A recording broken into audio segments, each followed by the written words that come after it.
قال ما خطبكما؟ قالتا لا نسقي حتى يصدر الرعاء وأبونا شيخ كبير.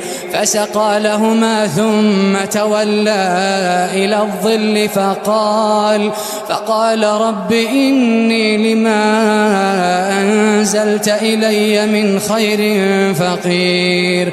فجاءته إحداهما تمشي على استحياء قالت إن أبي يدعوك ليجزيك أجر ما سقيت لنا.